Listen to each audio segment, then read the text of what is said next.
Welcome in to another episode of the Barnes on Bama podcast. I'm your host, Owen Barnes, and it's basketball game week as well as LSU game week. But in this episode, we're actually going to cover the UNC Asheville game. I'll have another episode that's going to come out later this week that will break down the Arkansas State game as well as the LSU game that's going to be happening in Baton Rouge. So if you are interested in those, go ahead and subscribe to the channel, subscribe wherever you get your podcasts, and those will be coming out here very soon. A little bit of a programming note. As I said, that episode for Arkansas State and LSU will be coming out very shortly. Sorry, this one is a little delayed. I did have a little bit of something come up earlier this week, and I've been trying to help take care of that. So sorry for the delay on this one. But as always, if you are interested, have anything you want me to discuss, throw it in my comments, throw it in my DMs, whether it be on Twitter or Instagram or wherever, and I'm happy to discuss on a future episode. And if y'all are going to be at one of these games, please reach out. I'm happy to meet you or whatever, you might be interested in. So let's hop right into the UNC Asheville preview. As I said, this is going to be a breakdown of the UNC Asheville game. Just as a heads up, this is not going to be a player-by-player breakdown. If that's something you're interested in, I am going to have the threads that I wrote last season coming out on Twitter the morning of the game. I will say for the first couple of weeks, it's going to be a little limited on the stats that I can have for each player, obviously because games have not been played yet, and some of these players are transferring from other places, especially in like UNC Asheville's case. But I will have player-by-player breakdowns and threads written out on Twitter. So if you are interested in those, go ahead and subscribe or go ahead and follow me over on Twitter, and that's where you'll get that. This is going to be just a little bit of a discussion around how I think the game's going to go, what I think Alabama needs to do to be successful, and some players to kind of watch for, especially on Alabama's side, in being successful in this basketball game. So let's get right into it. Again, UNC Asheville is a team that, obviously this is what they would consider a quote-unquote bye game for an early season game, right? This is a game that Alabama is definitely expected to win, but this is a game that also is going to show Alabama the way that Nate Oates tries to schedule his early season opponents is even if they're smaller teams, right? He tries to have teams that do a little bit of different things, right? If it's a small team that has, an elite big guy like we've seen in the past, or, maybe they have some really good guards that are great at creating shots, right? Just giving the team different looks early in the season, similar to what he did in his two exhibition games with Wake Forest going up against like a Hunter Salas, and then with Memphis going up a team that's really physical and going to get into you, right? Just show the team as much as they can see so that as you get ready for March Madness and beyond, that is really where the team's going to be prepared, right? So what do we need to know about UNC Asheville? What kind of team are they? So if we look at KenPom, so I'm going to have KenPom and Evan Maya both pulled up. And KenPom looks at them as a significantly better offensive team than defensive team. Evan Maya looks at it as a little closer, but still that their defense is their weak point, right? KenPom has it as like the projections are about 144th in offense versus 267 in defense. Evan Maya has it more in the, both of them are in the high 150, I believe it's 150. Here, I'll give you the exact numbers. It's like 150 to 170, I believe. So these are, this to say that this is a team where Alabama is going to be facing a slightly better offensive team than defensive team. But the reason this matters is when you play one of these smaller teams, especially one of these smaller teams that kind of prides itself on offense, you have to not let their guards get going, right? Because the difference in a smaller mid-major team and a high-major team often is two things. It's depth and it's size, right? And so, as I said, UNC Asheville, Evan Maya has it at 157 and 179. As I said, KenPom has it at 144 and 267. Right? So they both agree that the defense is going to be worse than the offense. They disagree slightly on how bad the defense is going to be. I think part of that is due to the number of transfers that they have coming in, whereas like the top, who Evan Maya picks is going to be like the top player on this team is Jordan Marsh. He's a 5'10 guard transfer from Appalachian State. He was a freshman last season. He did play quite a bit for App State. He played in 32 of their 34 games. But, he is going to be one of their more high usage guys. And then they also have transfers, from the high major ranks with Gant.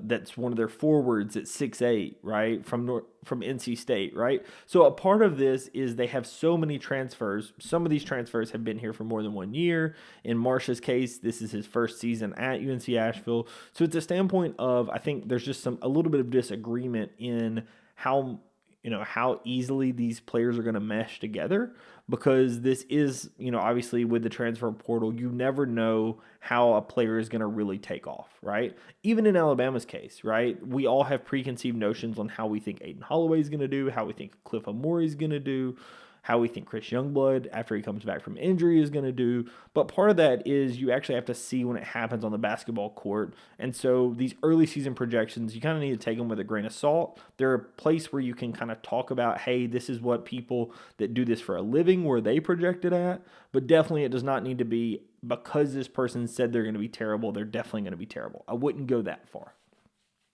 All right.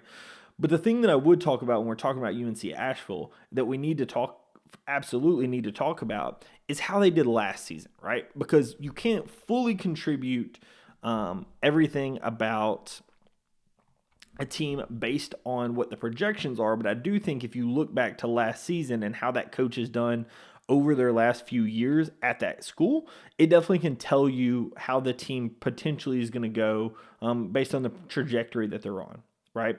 And this is Mike Morrell's 7th season at UNC Asheville. He, by and large, has gotten a little better each season. When he took over the UNC Asheville program in 2019, they were 347 in KenPom. For reference, there's about 363 teams in in Division I. So the fact that they were 347 means they were absolute bottom of the barrel. And then in 2023, he actually took them to the first round of the NCAA tournament as a 15 seed, and they were 148th, right? This last season, they were 164th. So he has done a really, really good job in turning them from a bottom of the barrel program into a, respectable mid-major, right? That is projected to compete near the top of their conference, right? Whether or not they win their conference, we will see, but it is somebody that can win their conference. They have done it in the last 2 years. So this is somebody that you definitely don't need to, underestimate when you're looking at this game for Alabama, because as Nate Oates likes to schedule, he likes to schedule teams that have a very good shot to make the NCAA tournament, so that, again, his players have played against those type of teams throughout the entire course of the season, even if it's your mid-major ranks. Right? So how has UNC Asheville done it? Like, what have they done to be successful over the last few seasons? 3-point shooting has been part of their emphasis. The year that they were the best, they were 8th in the country in 3-point shooting. This last season, they were 38th in 3-point shooting. Since he's been there, they've been mostly top 100 in 3-point shooting outside of that first year he was there, right? So this is a team that does have a decent 3-point shooting percentage, and that is something they like to do quite often. And then they actually very much like to get to the free throw line. And that's something that I think we actually need to pay attention to in this game. I don't think it's something that Alabama is going to have an issue with, due to the fact that I think our size is going to help us in this game. UNC Asheville really has 2 guys at about 6'8", but as we know with Alabama's front line, especially having Grant Nelson back in this game, as well as Aiden Sherrill, Alabama, if they want to, can run a starting lineup out there of 3 guys of 6'11 plus.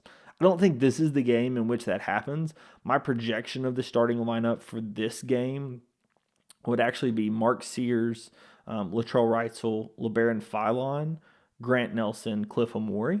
And it's right. And I think the reason we go Philon is I think he brings enough physicality and enough defense.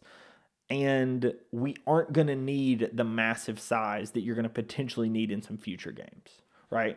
I think that if this was a different size lineup with some bigger players or more physical players, I think that you could potentially see a Darion Reed. You could see a Jaron Stevenson. Once Chris Youngblood's back, I think he's a big chance to start at the 3. But I think in this game, because of the size of UNC Asheville and the type that they're going to and how they're going to play, I really expect us to go with like a 3-guard lineup. to start this game, right? This is fully just a projection, but if it was me, I think that's where I would put the starting lineup for this game, because I just don't think Asheville is going to have the size to compete with Alabama.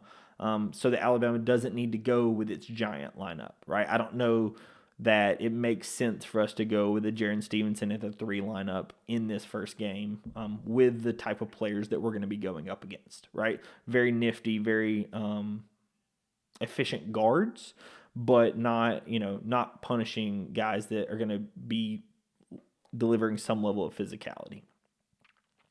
Well, but when I talk about that free throw rate, the reason I want to mention it is in the last 3 seasons, their free throw rate has been top 30 in the country. And the last 2 seasons, they've been top 17 in the country or better, right? So this is a team that likes to get to the line a lot. And the reason I'm very curious about this is I think this will also give us a little bit of an idea with how Alabama wants to defend this season, right? There have been some questions on, is Alabama going to switch everything? Is Alabama going to play drop coverage with Cliff Amori? How are they going to defend with Cliff? Because obviously we like to play a lot of drop coverage when it came to Charles Bediako. Last season, obviously we didn't have the rim protection, so how we had to play defense was a little different. And I'm just curious how Alabama is going to defend this season. I think it honestly may depend game to game and who he's potentially matched up with and who he's going to go up against. But I am curious how it happens in this game, right? I think this is also going to tell us a little bit about the stamina of Cliff Amori in a long-term game, because UNC Asheville is not a team that plays at a super fast tempo. They play around top 120, 130 in the country. But as we know, Alabama likes to run and go fast, and especially due to the fact that Asheville likes to take 3-pointers, this very well could be a game that gets going very quickly due to long rebounds. And it's a game where Alabama and Asheville both are content with just trying to get the game going and get the game going fast, right? I do not think that's a recipe for success from Asheville's standpoint. That clearly is a recipe for success for Alabama's standpoint, due to the fact that that is where they thrive, right? Nate Oates thrives in having his team be able to play with tempo, play with pace, especially having defense lead to offense and rebounding lead to offense, right? And I think that rebounding lead to offense is, I think, the place where Alabama can have the most success in this game. I think that Alabama can have the most success in this game because over the last couple of seasons, UNC Asheville has been bottom 200 in offensive rebound percentage. In defending the offensive rebound, so in defensive rebounding, they have been, the best they were was 218, and that was in 2013, the year they made, 2023, the year they made the NCAA tournament. Last season, they were 299. The 2 seasons before that, they were in the 330s. Right? In general, this has not been a very good rebounding team. And that is something that Nate Oates prides himself on, is that his teams can crash the glass and get their own offensive rebounds, especially if they're a 3-point shot, get a longer rebound, get the defensive rebound and get out running on offense, no matter who gets the defensive rebound, right? Even if it's your 4-man, your 3-man, whoever, right? Have them start the break. It doesn't have to just get to Mark Sears to start the break. Just get it in somebody's hands, start the break, and get the ball rolling, right? In my opinion, that is something that I expect to happen in this game. I think that Alabama's going to have a lot of success rebounding the ball. I think that this is a situation where UNC Asheville is not going to, in general, they've actually been decent at defending the 3. In 2022 and 2023, they were both top 20. But last season, they slacked off to around 113th in the country. But they've not faced a team like Alabama. Very few teams have. And what we've seen in the past in these early season games is Alabama, especially when they're going up against a smaller team, Alabama's able to assert their dominance on the glass. And if Alabama can control the pace of play, then Alabama wins this game going away, and potentially covers, right? I think this is around like a 25-point spread. I think that Alabama is, potentially 30 to 35 points better than this team. And I think that if Alabama can assert its dominance in size and in speed, I think that Alabama wins this game and wins this game very comfortably, right?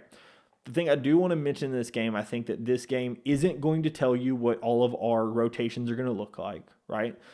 I don't think you're going to see that fully until you play Purdue in a couple of weeks, because the size in which the teams you're going to play is going to be undersized compared to what the SEC competition is going to be, right?